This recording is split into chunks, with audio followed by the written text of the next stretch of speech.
Voyons maintenant un concept qui est très important, je dirais même jusqu'à dire central dans la programmation orientée objet. On va parler de l'héritage. Alors oui, le mot est bien l'héritage, comme les enfants qui héritent des parents. En programmation orientée objet, on aura cette notion de hiérarchie entre deux classes, à savoir une classe mère et une classe fille. La classe fille va hériter de tous les attributs disponibles de la classe mère, à savoir les méthodes et les données. Bien sûr, on verra plus tard qu'il est possible de limiter certaines choses, et va également pouvoir définir ses propres attributs. En gros, qu'est-ce que ça veut dire? Eh bien, ça veut dire que j'aurai une classe de base dans laquelle j'aurai défini certaines notions, que ce soit des méthodes ou des données, qui seront communes à un ensemble de classes enfants, de classes filles. De la même façon que l'héritage fonctionne dans la société humaine, eh bien, lorsqu'un enfant naît, il va hériter de ce que ses parents vont lui léguer. On aura un héritage, par exemple, au niveau de l'ADN et des gènes, et on aura un héritage, par exemple, financier. Eh bien, en programmation orientée objet, on aura la même notion. Et ce sera la classe parent qui va décider, on verra plus tard comment, ce qu'elle va laisser disponible à son enfant de différentes façons. En C#, pour dire qu'une classe B va hériter d'une classe A, on va utiliser une syntaxe particulière. À savoir, on va séparer l'information par un deux points. Ici, dans l'exemple de code qui est à l'écran, nous avons une classe A qui est la classe mère dans le cas présent. Pour le moment, mes classes sont vides, elles n'ont aucune information, c'est uniquement pour démontrer le concept. Ensuite, sur la seconde ligne, nous avons une classe B qui est suivie d'un deux points et qui rappelle classe A. Donc j'ai décrit ici que je veux créer une classe B qui hérite de la classe A. Il n'est possible d'hériter que d'une et une seule classe maximum en C#, c'est-à-dire qu'on n'hérite d'aucune classe, entre guillemets, parce qu'en fait, de base en C# on hérite forcément d'une classe qui est la classe object par défaut, mais on verra ça plus tard. Donc on peut décider d'hériter d'une autre classe, ou de n'hériter d'aucune classe, et auquel cas c'est le compilateur qui fera l'héritage pour nous. Mais on ne peut pas hériter de deux classes. Je ne peux pas avoir une classe C qui va hériter de classe A et classe B simultanément, bien que dans l'exemple suivant, si j'hérite de classe B, j'hérite aussi de facto de classe A. Je sais que ça peut paraître compliqué, mais pas d'inquiétude, avec les exemples et la pratique, ça va être plus évident. Donc en fait, ça va nous permettre d'introduire un nouveau concept, déjà qu'on a introduit l'héritage, mais le concept en fait, c'est ce qu'on appelle le polymorphisme. Parce que si classe B hérite de classe A, ça veut dire que classe B va reprendre tous les attributs de classe A, mais va faire une opération qu'on appelle la spécification. C'est-à-dire que classe B va avoir très probablement des données et des méthodes supplémentaires que classe A n'aura pas. Mais vu que classe B va hériter de tout ce que classe A met à disposition, ça veut dire que classe B peut se comporter à minima comme une classe A. Donc si je dis, eh bien là j'ai besoin d'une instance de classe A, je pourrais lui donner une instance de classe B, car après tout, classe B hérite de tout ce que classe A a à disposition. Alors, avec les termes classe B, classe A, ça peut paraître un peu confus, donc on va aller dans un exemple concret. Voici une classe que j'ai appelée animal. Cet animal n'a qu'une seule méthode qui s'appelle manger. Il n'y a rien dans cet exemple qui devrait vous choquer ou être nouveau pour vous. Cette méthode manger ne fait qu'afficher sur la console que l'animal mange. Bien, jusque-là, c'est du connu. Maintenant, voyons comment on peut introduire l'héritage dans cet exemple. Je vais faire ici une classe chien qui hérite de animal, donc en écrivant public classe chien animal, donc ma classe chien va hériter d'animal, et au sein de la classe chien, je vais rajouter la méthode void aboyer qui est écrite sur la console wouf wouf. Donc, on va voir ici qu'un chien est un animal parce qu'il en hérite. Ce qui veut dire qu'une instance de la classe chien peut aboyer parce que c'est sa méthode qui lui est propre, mais peut également manger parce qu'elle a hérité des comportements et des attributs de la classe animal. Donc au sein de la classe chien, je n'ai pas besoin de dupliquer la méthode manger, elle est automatiquement présente du fait de l'héritage par animal. On va montrer ça un peu plus en détail plus tard, pas d'inquiétude. Maintenant, comment se passe l'héritage avec la notion de constructeur? constructeur que nous avons vu dans la vidéo précédente. Eh bien, lorsqu'une classe mère va déclarer un constructeur, c'est-à-dire qu'au lieu d'avoir un constructeur sans paramètres ou de n'avoir aucun constructeur et donc que le C# génère automatiquement le constructeur sans paramètres, eh bien, la classe phi, quand elle va elle-même être construite, va devoir appeler le constructeur de la classe mère obligatoirement lorsqu'elle va être construite. Ça veut dire que je suis obligé d'avoir un constructeur dans ma classe phi qui passe une valeur fixe au constructeur de la classe mère ou qui a elle-même un constructeur permettant de satisfaire les paramètres de la classe mère. Bon, comment est-ce que ça se passe? Eh bien, on va utiliser un mot-clé qui s'appelle base et qui se place après le constructeur de la classe phi séparé par un 2 points. Encore une fois, le 2 points est là. Il faut juste comprendre qu'en héritage, en C#, c'est le 2 points qui est utilisé un peu partout. Je vais vous montrer pour que ce soit plus concret. Ici, je reprends ma classe animale, sauf que je l'améliore, je mets un constructeur qui prend en paramètre le poids de l'animal et le stocke dans une propriété. Il n'y a rien de particulier, rien de bien méchant dans ce code-là. Maintenant, si j'avais ma classe chien comme je l'ai déclaré précédemment, eh bien, quand je vais déclarer ma classe chien, je suis obligé de spécifier le poids de la classe parent animal. Donc je peux le faire comme cela. Je vais créer un constructeur chien qui aura un constructeur donc sans paramètres, mais qui devra appeler le constructeur de la classe animal avec le mot-clé base en lui passant une valeur fixe ici dans le cas présent, 34. Donc je vais écrire mon constructeur de la classe chien. Je vais ensuite mettre 2 points base entre parenthèses ma valeur fixe. Alors ici, j'ai fait volontairement le choix de mettre le 2 points base à la ligne pour des raisons d'affichage, mais vous pouvez très bien le mettre sur la même ligne, ça n'a pas d'importance. Je peux également considérer que quand je crée un chien, je dois spécifier le poids pour pouvoir le passer aux parents, et auquel cas, j'ai juste à créer un constructeur de ma classe chien qui prend en paramètre le poids, et ce paramètre, je vais le passer au constructeur de ma classe parent. Donc on voit qu'on peut passer une valeur fixe, en considérant qu'une classe phi définit forcément cette valeur comme étant une valeur fixe, ou on peut passer une valeur dynamique qui serait elle-même un paramètre de constructeur. Cela est assez complet et compliqué comme notion. Donc avant d'aller plus loin, je vous propose qu'on mette ça en pratique avec un exercice. L'exercice va encore nous faire transformer notre calculatrice. On va donc créer une nouvelle classe qui est la classe opération. Ce sera la classe mère de chacune des classes phi qu'on va créer, et chacune des classes phi sera donc une opération addition, soustraction, ainsi de suite. Et on aura une méthode qui s'appellera exécuter, qui sera donc présente dans chacune des classes héritées. Par exemple, on aura la classe addition qui hérite d'opération, et dans laquelle on aura exécuté qui fera effectivement l'addition. Donc, on va également en profiter pour voir les sous-espaces de noms qu'on n'a pas encore vu jusqu'à présent. Donc on va créer toutes ces classes dans un dossier qu'on va appeler opération avec un S.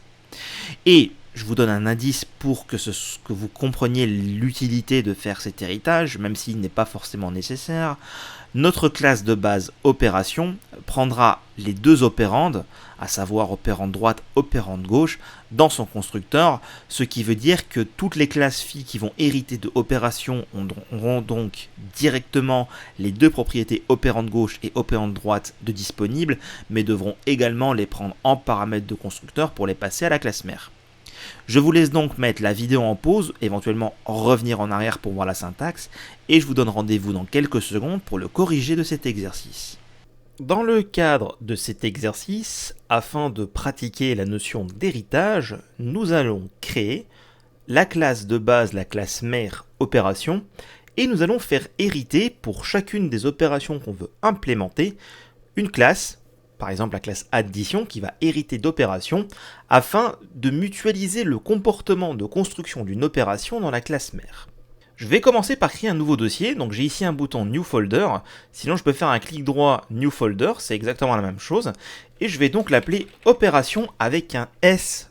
Attention, vigilance, il ne faut pas que le nom de mon dossier soit le même que la classe, sinon cela risque de créer des conflits inutiles. Une fois que le dossier est créé, je vais pouvoir ajouter dedans une nouvelle classe que je vais appeler opération, sans S cette fois, qui sera donc la classe de base. Remarquez ici que l'extension de Visual Studio Code n'a pas, dans la version que j'utilise actuellement, mis l'espace de nom pour respecter la convention. Parce qu'en effet, en C#, la convention veut que l'espace de nom respecte la hiérarchie des dossiers. Donc ici, vu que ma classe opération a été créée dans le dossier opération avec un S, je devrais avoir l'espace de nom tpcalculatrice.opération avec un S. La petite ampoule qui est ici ne me propose d'ailleurs pas de corriger ce problème, donc je suis obligé de le faire moi-même manuellement, de rajouter donc opération comme ceci pour bien respecter la convention. Ce n'est pas dérangeant de ne pas respecter la convention, mais c'est toujours préférable de s'aligner sur les conventions, notamment pour respecter les bonnes pratiques de l'industrie. Ma classe opération est donc créée ici. Que va-t-elle contenir? En fait, on va mutualiser le comportement de création d'une opération. Reprenons notre calculatrice. Pour créer une calculatrice, il faut fournir les deux opérandes. Ces deux opérandes ne sont utiles que dans le cadre d'une opération. Donc je vais simplement aller récupérer la construction de la calculatrice avec les opérandes. Je vais donc copier tout ceci pour le mettre directement dans l'opération. Et donc au lieu d'avoir calculatrice, ça va être le constructeur de la classe opération. J'aligne rapidement le code comme ceci. Cela veut simplement dire que dorénavant, l'opération et la logique de construction d'une opération se trouvent dans la classe mère et va donc pouvoir permettre aux classes filles qui vont hériter de la classe opération de bénéficier de ce constructeur afin d'avoir certaines routines d'initialisation si nécessaire. Ici, il ne s'agit juste que d'affecter deux propriétés, mais dans des versions plus complexes, on pourrait avoir des choses beaucoup plus intéressantes à mettre en commun, et d'ailleurs, on le verra dans les vidéos qui viennent. Je vais donc créer ici, sans plus attendre, une nouvelle classe qui va être la classe addition. À l'instar d'opération, je vais rapidement résoudre le problème de l'espace de nom. Maintenant, une addition est une opération, ce qui veut dire que c'est un héritage, c'est une spécification.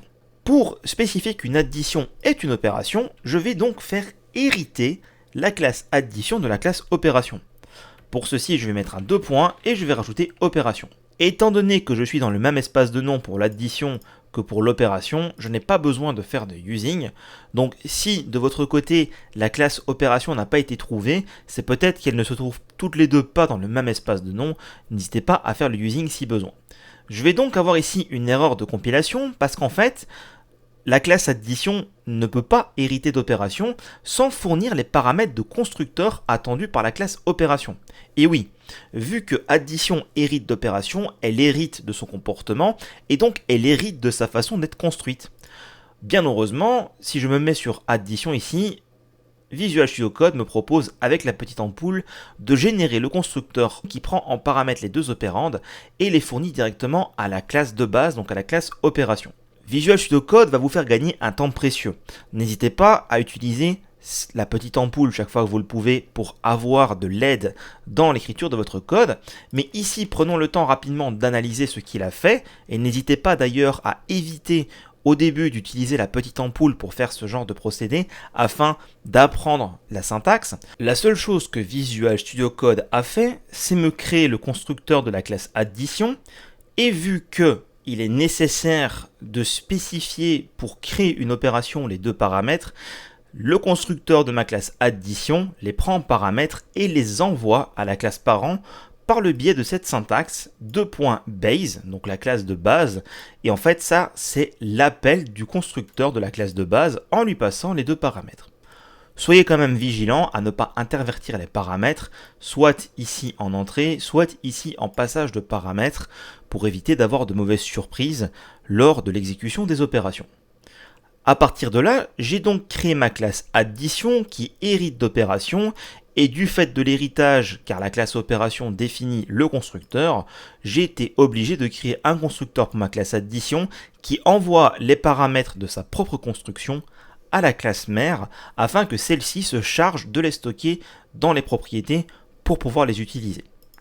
On pourrait légitimement dire que ici c'est inutilement complexifié, mais on va voir juste après que c'est intéressant de mutualiser du comportement et d'avoir ce système d'héritage. Je vais donc rapidement créer tous les autres opérateurs avec leur classe dédiée afin de respecter complètement l'énoncé de cet exercice. J'ai donc créé toutes les classes pour chacune des opérations, donc addition, division, modulo, multiplication et soustraction. Toutes les opérations sont donc créées et héritent de la classe opération, dont pour l'instant la seule utilité va être de stocker pour mettre en commun toutes les opérandes. Pour l'instant, on ne sait pas encore comment on va faire en sorte que notre calculatrice soit modifiée. Pour cela, on le fera dans la prochaine vidéo avec l'introduction du concept de polymorphisme, et on va donc modifier la calculatrice pour permettre d'utiliser toutes les opérations ainsi créées. Mais rendons-nous par exemple dans notre programme et faisons ici une addition. Donc addition est égal à new addition. Comme vous voyez, je dois passer les deux paramètres, donc O1 et O2 par exemple, et à partir de là, vous pouvez voir que j'ai accès aux deux propriétés opérande gauche et opérande droite. Donc, ce qui a été défini dans la classe opération descend de façon sous-jacente dans la classe qui en hérite. Il nous reste une chose à faire, qui était demandée dans le cadre de l'énoncé, ça va être, pour chacune des opérations, de créer une méthode exécutée qui va stocker le résultat. Et de fait, le résultat qui est ici en tant que propriété va lui aussi se retrouver au sein de la classe opération, de telle sorte que chacune des classes qui héritent d'opération a directement une propriété résultat. Je vais donc dans addition faire pour l'exemple la méthode exécutée qui va simplement faire résultat est égal à opérande gauche plus opérande droite. Il s'agira donc simplement, au niveau de la calculatrice, d'avoir l'équivalent des méthodes addition dans chacune des classes représentant les opérations. Donc ici, je vais par exemple copier la méthode exécutée, la mettre dans soustraction et faire tout simplement un moins. Et comme vous le voyez, j'ai accès à résultat tout simplement parce que cette propriété est définie dans ma classe mère. Je n'ai plus qu'à faire en sorte de mettre toutes les méthodes exécutées dans chacune des classes.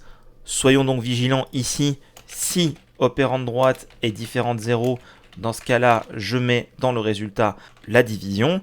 Sinon, je peux laisser la valeur par défaut de l'entier résultat qui sera donc 0. Je fais modulo et pour terminer, je fais également multiplication. Donc, on a créé une classe de base, on a fait hériter toutes les opérations de cette classe de base, on a mutualisé dans la classe de base les propriétés et on a implémenté la méthode exécutée dans chacune des méthodes phi. Maintenant, vous en conviendrez peut-être, c'est un petit peu dommage d'avoir cet exécuté partout qui est dupliqué, même si in fine c'est nécessaire parce que chaque opération définit un comportement qui est différent, et on n'a pas encore vu comment on va pouvoir modifier notre calculatrice pour profiter de ces nouvelles classes afin de pouvoir profiter de leur comportement pour améliorer notre calculatrice. On va voir ça dans la prochaine vidéo. Quoi qu'il en soit, si vous avez réussi cet exercice et que vous avez donc bien créé la classe de base opération ainsi que les 5 classes phi, félicitations, vous savez maintenant le concept de l'héritage, comment faire en sorte de créer une hiérarchie de classes afin de mutualiser du comportement dans les classes de niveau supérieur.